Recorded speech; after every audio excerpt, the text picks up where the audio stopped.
12 अक्टूबर 1972 एक छोटी सी chartered flight Uruguay से साउथ अमेरिका से उड़ान भरती है। ये फ्लाइट सेंटियागो चिले की तरफ जा रही थी। इस फ्लाइट में कुछ रग्बी प्लेयर्स सफर कर रहे थे जो काफी टॉल और ब्रॉड थे।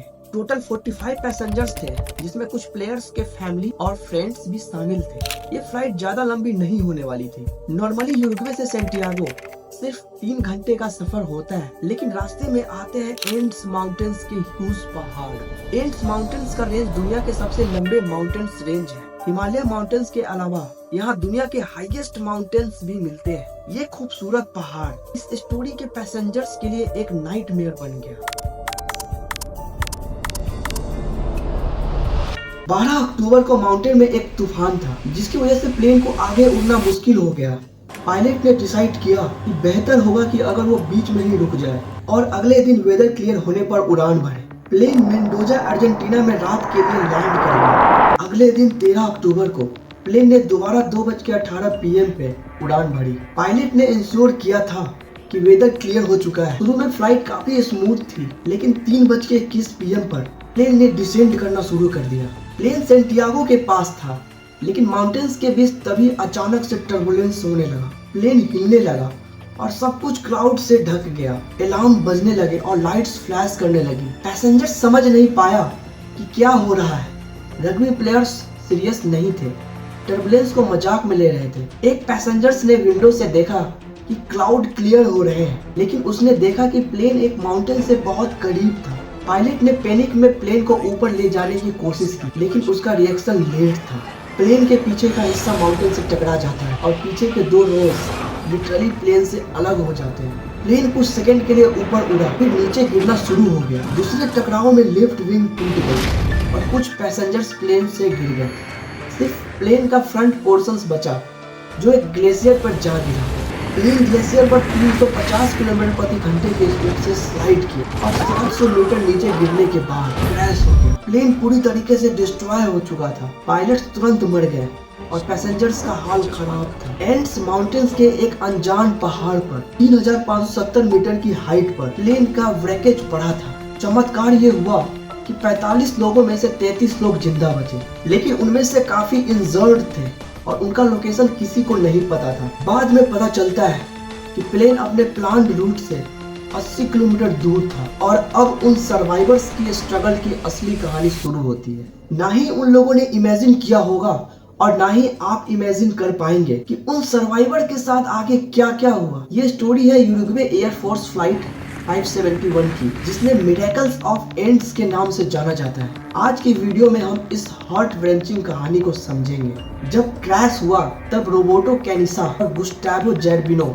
जो मेडिकल स्टूडेंट थे, जो कि सीरियसली इंजर्ड थे, फिर भी बिना सोचे उन्होंने तुरंत सर्वाइवर्स की मदद करना शुरू किया। एक पैसेंजर फर्नांडो पेरिडो, जो कि स्कल फ्रैक्चर की वजह से कोमा में थे, कैनिसा और जेरबिनो ने अपनी बेस्ट कोशिश करी सबकी हेल्प करने की। दूसरी तरफ थी Chilean air search and rescue service को क्रैश के 1 घंटे के अंदर नोटिफिकेशन मिलता है। 4 एयरक्राफ्ट सर्वाइवर्स को ढूंढने के लिए भेजे गए, लेकिन कुछ पता नहीं चला। प्लेन का व्हाइट कलर उस स्नोवी एरिया में मिलकर दिखाई नहीं दिया और एक पेनफुल स्ट्रगल का सिलसिला शुरू हो गया। क्रैश के बाद सर्वाइवर्स के लिए सबसे बड़ी चैलेंजिंग थी फ्रीजिंग टेम्परेचर और फूड की कमी। एंड्स के ग्लेशियर पर रात में टेम्परेचर -30 डिग्री तक गिर जाता था। प्लेन क्रैश होने के बाद थोड़ा बहुत फूड मिला था, उसे सभी को शेयर करना पड़ा। प्लेन में सिर्फ चॉकलेट बार्स, बिस्किट्स और वाइन थी, जो जल्दी ही खत्म हो गए।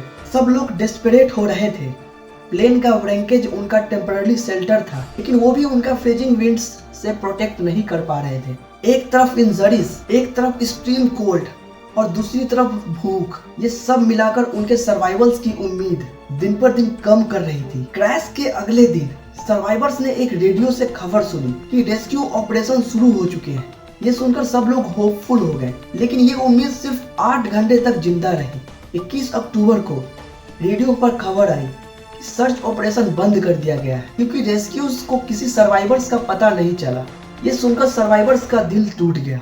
अब उन्होंने समझ लिया था कि उन्हें खुद अपने सर्वाइवर का रास्ता ढूंढना पड़ेगा। फूड की कमी की वजह से सब लोग वीक हो रहे थे। जब सारा फूड खत्म हो गया तो उनका सामान एक अनइमेजिनेबल डिसीजन से हुआ। सर्वाइवल के लिए उन्होंने अपने डेड फ्रेंड्स और फैमिली मेंबर्स का बॉडीज को कंज्यूम करना शुरू कर दिया। जरा सोच कर देखो दोस्तों, ये कितना टफ डिसीजन हो सकता है। और ये डिसीजन किसी के लिए भी आसान नहीं था, लेकिन हंगर और सर्वाइवल इंसान से कुछ भी करवा सकती है। एक सर्वाइवर ने कहा कि it was only way to stay alive. सब लोग मेंटली सैटर्ड थे, लेकिन उन्होंने एक दूसरे के साथ मिलकर एक हार्श रियलिटी को फेस किया।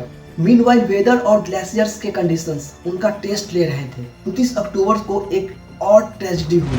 एक एम्बुलेंस ने उसका टेम्पररी शेल्टर डिस्ट्रॉय कर दिया। एम्बुलेंस में 8 लोग और मर गए। अब सिर्फ 19 लोग बचे थे। सर्वाइवर्स के लिए अब सिर्फ एक ही ऑप्शन था, माउंटेन्स को क्रॉस करके हेल्प ढूंढना। रोबर्टो कानिसा और फर्नांडो पेरेडो ने डिसाइड किया कि वो एक रिस्की जर्नी पर जाएंगे। एंड्स के माउंटेन्स को क्रॉस करेंगे और सिविलाइजेशन तक पहुंचने की कोशिश करेंगे। 12 दिसंबर 1972 को कैनिसा और पेरेडो अपनी जर्नी के लिए निकले। उन्होंने 10 दिनों तक एक्सट्रीम कोल्ड, हंगर और एग्जॉस्टन का सामना किया। 21 दिसंबर को वो फाइनली एक चिलियन फार्मर तक पहुंचे।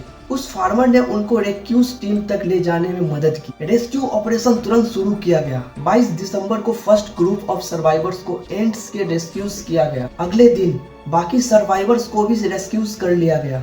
ये एक मिरेकल था कि 72 दिन तक माउंटेन के एक्सट्रीम कंडीशन में स्ट्रगल करने के बाद 16 लोग जिंदा बचे। ये कहानी सिर्फ एक प्लेन क्रैश की नहीं, बल्कि इंसानी विल पावर और सर्वाइवल्स की लिमिटेशंस को टेस्ट करने वाली एक कहानी। एंड्स के ग्लेशियर पर 72 दिनों के ये सफर इंसानी कर्ज और डिटर्मिनेशन की एक मिसाल है। दोस्तों, अगर आपको ये स्टोरी इंटरेस्टिंग लगी तो लाइक करें और अपने दोस्तों के साथ शेयर करें।